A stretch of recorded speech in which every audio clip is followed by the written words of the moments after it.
अगर दुनिया में सबसे वफादार जानवरों की बात की जाए तो उनमें सबसे पहला नाम कुत्तों का ही आता है। कुत्तों की 350 से ज्यादा नस्लें पाई जाती है, जिनमें आपको चीते सी रफ्तार, इंसानों सी समझ और वफादारी देखने को मिल जाएगी। लेकिन कई नस्लें बहुत ही खतरनाक भी होती हैं, इतनी खतरनाक कि खतरा महसूस होने पर पल भर में किसी की जान भी ले सकते हैं, चाहे वो इनका मालिक ही क्यों ना हो। इन कुत्तों की मांग इतनी ज्यादा है कि आर्मी से लेकर बड़ी बड़ी सुरक्षा एजेंसियां भी अपराधियों को पकड़ने में इनकी मदद लेती है। हम आज आपको दुनिया भर के ऐसे ही खतरनाक और ताकतवर डॉग ब्रीड्स के बारे में बताने जा रहे हैं, जो इतने खतरनाक है कि इनमें से कई कुत्तों को पालने पर तो कई देश बैन भी लगा चुके हैं। नए व्यूअर्स जल्दी से सब्सक्राइब तो कर लो और बगल की घंटी दबाकर ऑल पर क्लिक कर देना। डोगो अर्जेंटिनो। डोगो अर्जेंटिनो अर्जेंटीना की मूल डॉग ब्रीड है और ये बिल्कुल सफेद रंग के होते हैं। इसको दुनिया के सबसे ताकतवर कुत्तों में से एक माना जाता है, क्योंकि जहां इंसानों की बाइट फोर्स 120 psi है, वहीं इनकी बाइट फोर्स 500 psi यानी कि पाउंड पर स्क्वायर इंच है, जो चीते की 475 psi से भी ज्यादा है। डोगो अर्जेंटिनो लंबाई में 27 इंच और 45 किलो वजनी हो सकता है। इसका इस्तेमाल जंगली सुअर के शिकार के लिए किया जाता है। इनको इनकी बहादुरी के लिए और इनकी ताकत के लिए जाना जाता है। अपनी हायर लंग कैपेसिटी और स्टेमिना की वजह से काफी दूर तक की दूरी तय कर सकते हैं। इनका शक्तिशाली और पुष्ट शरीर इन्हें सख्त बनाता है। इनका सिर मजबूत और गर्दन शक्तिशाली होती है। इनके इतने सख्त होने के बावजूद ये काफी फ्रेंडली भी होते हैं। 2008 में मोरोचो नाम के डोगो अर्जेंटिनो ने गांव के पास अपने मालिक की 2 छोटी लड़कियों को हमले से बचाने के लिए पूरी तरह से विकसित प्यूमा से भिड़ गया था। इसे एनिमल प्लैनेट पर प्रसारित भी किया गया था। डॉक्टर ऑगस्टिन नॉर्स मार्टिनेज ने इस प्रजाति के कुत्तों का इजाद किया था। कुत्तों को लेकर किए गए इनके प्रयोगों की वजह से ही डोगो अर्जेंटिनो प्रजाति के कुत्तों का इजाद हुआ। 1928 में इस नस्ल को सफलतापूर्वक पेश किया गया। 1973 में FCI द्वारा इसे स्वीकार कर लिया गया। ये काफी विनम्र और खुशमिजाज होते हैं, लेकिन 2012 में लाइव प्रोग्राम के दौरान एंकर काइल डायर के साथ जो हुआ वो कभी नहीं भूल पाएंगी, क्योंकि इस ब्रीड के मैक्स नाम के कुत्ते ने उन्हें एक छोटी सी बाइट में ही ऐसा घाव दे दिया कि चेहरे पर 70 टांके लगाने पड़े। बस वो उसे किस करने आगे बढ़ रही थी, जो उसे पसंद नहीं आया। लगभग 10 देशों ने इन कुत्तों को रखने पर प्रतिबंध लगा रखा है और अमेरिका के कुछ शहरों में भी इन्हें रखने की मनाही है। इनकी औसतन उम्र 9 साल से 15 साल तक की होती है। Siberian husky.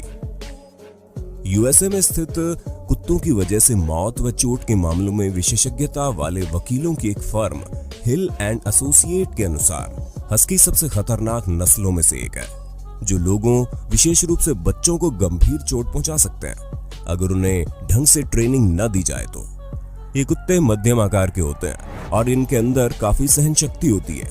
इस प्रजाति के कुत्तों के अंदर लाजवाब ताकत होती है। साइबेरियन हस्की काफी वफादार, सुंदर और मित्रतापूर्ण भी होते हैं। उनकी आंखें बड़ी चौड़ी और काले रंग की होती है, जो काफी खूबसूरत दिखाई पड़ती है।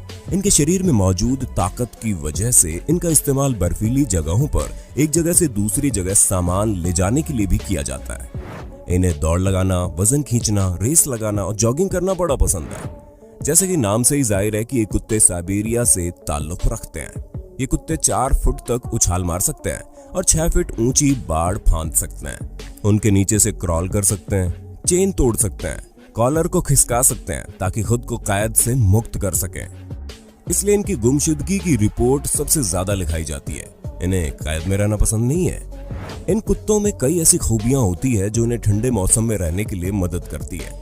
1925 की सर्दियों में बाल्टो नाम के साइबेरियन हस्की और गुन्नार कासेन द्वारा संचालित एक स्लेज डॉग टीम तब हीरो बन गई जब वे अलास्का के नोम में डिप्थीरिया के प्रकोप के इलाज के लिए दवा देने सारी मुसीबतों का सामना करते हुए पहुंचे थे। इसलिए आज सेंट्रल पार्क में बाल्टो की एक ब्रॉन्ज मूर्ति श्रद्धांजलि के रूप में खड़ी है। इनकी औसतन उम्र 12 से 14 साल और वजन 20 से 30 किलो हो सकता है। इस प्रजाति के कुत्तों के काटने की क्षमता 320 psi है। अमेरिका में 1979 और 1998 के बीच करीब 15 मौतों के लिए यही जिम्मेदार थे। American pitbull terrier. पिटबुल प्रजाति के कुत्ते आकार में छोटे होने के बावजूद बेहद खूंखार और आक्रामक नस्ल के होते हैं। दुनिया भर के लगभग 12 देशों ने इसको रखने पर प्रतिबंध लगा रखा है। हालांकि अमेरिका सहित कई अन्य देशों में पिटबुल को आज भी पाला जाता है। इन कुत्तों के अंदर बहुत ज्यादा ताकत होती है और इनका उपयोग वजन खींचने वाली प्रतियोगिताओं में किया जाता है। उनका शरीर काफी गठीला होता है। इनके गठीले व शक्तिशाली शरीर की वजह से पिटबुल का इस्तेमाल डॉग फाइटिंग के लिए भी होने लगा है।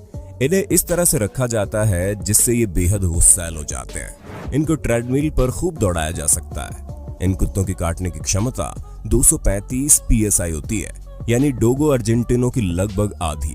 लेकिन फिर भी इनके जबड़े की पकड़ से किसी को छुड़ाना लगभग नामुमकिन है। ऐसे समय में सबसे बेहतर तरीका यही है कि आप इनकी नाक पर पानी डालें। इसलिए ये क्रिमिनल्स के भी खास पसंद है।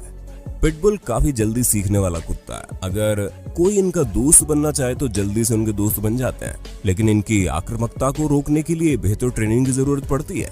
2005 से 2017 तक सिर्फ अमेरिका में ही पिटबुल के हमले से 284 लोगों की मौत की पुष्टि हो चुकी है।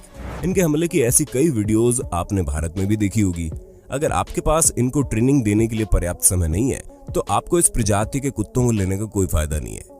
इनका वजन 16 से 30 किलो और इनकी औसतन उम्र 8 से 15 साल होती है। रॉटवाइलर। रॉटवाइलर प्रजाति के कुत्ते बुद्धिमान, बहादुर और शारीरिक रूप से मजबूत होते हैं, जिसमें तांबे के रंग के निशान के साथ एक छोटा काला कोट होता है। ये संरचना में मजबूत और कॉम्पैक्ट है, जो ताकत, चपलता और प्रतिरोध दिखाता है। इनके शरीर पर बहुत ही मुलायम बाल होते हैं। इस प्रजाति के कुत्तों का इस्तेमाल सुरक्षा के नजरिए से किया जाता है। इनका शरीर काफी तगड़ा होता है। शुरू में इनका उपयोग दृष्टिहीन लोगों के लिए किया जाता था। शुरू में इनका प्रयोग रॉटवाइल शहर में किया गया था, जहां इनका काम सामान को बाजार में ढोना था और संपत्ति की घुसपैठियों से सुरक्षा करना भी था। इसलिए इनका नाम रॉटवाइलर पड़ा। इसके अलावा इनको बुचर डॉग ऑफ रॉटवाइलर भी कहा जाता है। बाद में इनका प्रयोग पुलिस डॉग के तौर पर भी होने लगा। अपने मजबूत शरीर की वजह से ये भारी भरकम काम भी कर लेते हैं। इस प्रजाति के कुत्ते उस प्रजाति के कुत्तों के वंशज है जिन्होंने पहले और दूसरे विश्व युद्ध में बहुत ही महत्वपूर्ण भूमिका निभाई थी। इस प्रजाति के कुत्ते बहुत ही प्यारे, वफादार और घुल मिलकर रहने वाले होते हैं। इनका वजन 60 किलो और औसतन उम्र 8 से 10 साल होती है। इस प्रजाति के कुत्तों के काटने की क्षमता 328 PSI होती है। साल 2014 में अमेरिका में रॉटवाइलर के काटने से 3 लोगों की मौत हो चुकी है। वहीं 1993 से 1996 के बीच अमेरिका में कुत्तों के काटने से हुई मौतों के जिम्मेदार रॉटवाइलर और पिटबुल दोनों ही बराबर थे। कुछ देश जैसे आयरलैंड, पुर्तगाल, रोमानिया, मलेशिया और सिंगापुर ने रॉटवाइलर पर बैन लगाया हुआ है। कांगल। ये शक्तिशाली प्रजाति तुर्की में स्थित कांगल शहर से उत्पन्न हुई है। शुरू में कांगल्स का काम मवेशियों के झुंड की रक्षा करने तक सीमित था। अपने मालिक से आदेश के बिना भी खतरा महसूस करते ही हमला कर देते हैं। घुसपैठिए व भेड़िए जैसे जानवर इनके रहते मवेशियों से दूर ही रहते हैं, लेकिन भेड़ियों के झुंड से इनकी रक्षा करने के लिए इनको नुकीले पट्टे गले में पहनाए जाते हैं ताकि कोई पकड़ न बना सके। इनके शरीर पर बालों की 2 परत होती है। कांगल प्रजाति के कुत्ते बहुत ही लॉयल, बहादुर, हिम्मती और बच्चों के साथ काफी घुलने मिलने वाले होते हैं। हालांकि बच्चों के साथ खेलने से पहले उन्हें बचपन से अच्छी से ट्रेनिंग देना बहुत जरूरी है। इनका इस्तेमाल घरों में भी किया जाता है, लेकिन इनको पालने का मतलब है आपके पास इनके खेलने और दौड़ने के लिए काफी बड़ा और मजबूत बाउंड्री वॉल एरिया होना चाहिए। इनका वजन 50 से 70 किलो और उम्र 12 साल से लेकर 15 साल की होती है। डॉग्स में सबसे ज्यादा काटने की क्षमता 743 PSI इन्हीं की होती है, यानी कि शेर की 650 PSI से भी ज्यादा, चीते से 1.5 गुनी और भेड़िए से 2 गुनी। यानी कांगल की तुलना में शेर के जबड़ों में फंसना ज्यादा सेफ है। लेकिन आक्रामक रवैये की बात करें तो ये अर्जेंटिनो और पिटबुल से ज्यादा सेफ है। यूक्रेन और बेलारूस में कुछ लॉ के दायरे में ये बैन है। प्रेसा कैनारियो। ये मुख्य रूप से एक स्पेनिश डॉग ब्रीड है। इनका वजन 60 किलो के करीब होता है। बता दें कि इस प्रजाति के कुत्तों को 18वीं सदी में युद्ध के दौरान शिकार और हमलों के लिए ट्रेनिंग प्रदान की जाती थी और ये जानलेवा कुत्ते होते हैं। ये इतने खौफनाक और शक्तिशाली हैं कि इनके चंगुल से निकलना बेहद मुश्किल है। प्रेसा कैनारियो को आक्रामक और खतरनाक नस्ल के रूप में प्रतिष्ठा प्राप्त है। कुछ हाई प्रोफाइल हमले की घटनाओं के कारण इसने ये कुख्याति प्राप्त की है। जिन्हें पहले कुत्ते पालने का तजुर्बा नहीं है, ऐसे ऑनर को इनसे दूर रहने की सलाह दी जाती है Australia, New Zealand, Malaysia, Romania, Singapore, Ukraine जैसे देशों ने इस पर बैन लगा रखा है। 1982 और 2014 तक हुए हमले और जान लेने की घटनाओं में ये चौथे नंबर पर है। लेकिन जो पहले नस्ल है पिटबुल, रॉटवाइलर और जर्मन शेफर्ड, वो बहुत ही ज्यादा पाली जाती है, इसलिए आंकड़े और भी भयानक है। अकेले अमेरिका में ये 18 जानें ले चुका है। इस ग्राफ से आप अंदाजा लगा सकते हैं कि ये कितना खतरनाक है। सबसे प्रसिद्ध प्रेसा कैनारियो हमले के मामलों में 2001 में डैने विपल की दुखद मौत का कारण बना, जिसके चलते इसके मालिक को 15 साल की कैद हुई। इनकी बाइट फोर्स 500+ PSI है। कोकेशियन औचारका।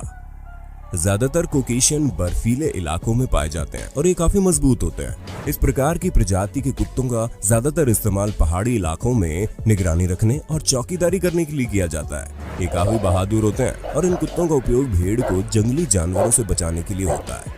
इन कुत्तों को सही तरीके से ट्रेनिंग देने की जरूरत पड़ती है, अन्यथा इन कुत्तों को घुलने मिलने में दिक्कत आ सकती है। बच्चे वालों को इन्हें पालने की सलाह नहीं दी जाती।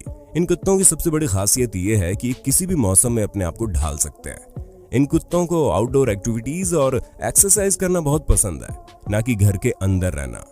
थकावट का कोई लक्षण दिखाए बिना ये 15 किलोमीटर तक जा सकते हैं। इस प्रजाति के कुत्तों की सुनने की क्षमता बहुत तेज होती है। इनकी औसतन उम्र 10 से 12 साल और वजन 100 किलो हो सकता है।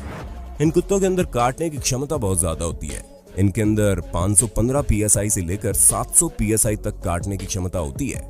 सिर्फ तिबेतन मस्टिफ ही इसको टक्कर दे सकता है। बाकी चाहे पिटबुल हो या रॉटवाइलर, इसके आगे कहीं भी नहीं टिकता है। Tibetan mastiff. तिब्बत, चीन, मंगोलिया, भारत और नेपाल की खानाबदोश संस्कृतियों के साथ उत्पन्न इस ब्रीड का उपयोग ये अपनी भेड़ों को भेड़ियों, तेंदुओं, भालू और बाघों से बचाने के लिए किया करते थे। इस डॉग को दुनिया में सबसे मजबूत, अत्यधिक खतरनाक और क्रूर डॉग माना जाता है। इनका शरीर काफी बड़ा, तगड़ा और मजबूत होता है और इनका शरीर खूबसूरत काले और भूरे रंग के बालों से घिरा हुआ होता है। तिब्बतन मस्टिफ को अपने शरीर को मजबूत बनाए रखने के लिए व्यायाम करने की जरूरत पड़ती है। इनकी औसतन उम्र 12 से 15 साल और वजन 50 से 70 किलो हो सकता है। इनके काटने की क्षमता 556 PSI होती है। इनके शरीर को देखकर इनके खतरनाक होने का एहसास होने लगता है, क्योंकि ये बिल्कुल शेर की तरह दिखते हैं। चीन के एक शख्स ने तिब्बतन मस्टिफ नस्ल के कुत्ते को लगभग 13 करोड़ 60 लाख में खरीदा था। वैसे तो इन कुत्तों की कीमत लाखों में होती है, लेकिन कुछ कुत्तों को मिली स्पेशल ट्रेनिंग की वजह से इनकी कीमत करोड़ों तक पहुंच जाती है। दुनिया के सबसे महंगे इस डॉग को चीन में स्टेटस सिंबल माना जाता है, जिसकी वजह से वहां इनकी ज्यादातर मांग रहती है। नतीजतन कई मौत इनके कारण हो चुकी है, इसलिए अब कई चीनी शहरों में इन पर बैन लगा दिया गया है। यूएसए के मिशिगन, वॉशिंगटन और विस्कॉन्सिन सहित करीब 6 देशों में इन पर बैन है। उम्मीद है वीडियो आपको पसंद आई होगी। Tosa Inu, Doberman, chow chow, Great Dane, bulldog, cane corso, Irish wolfhound, Rhodesian ridgeback जैसे अन्य खतरनाक ब्रीड की बात हम नेक्स्ट वीडियो में करेंगे। इस वीडियो में अभी हमने सबसे कॉमन ब्रीड्स की बात की है।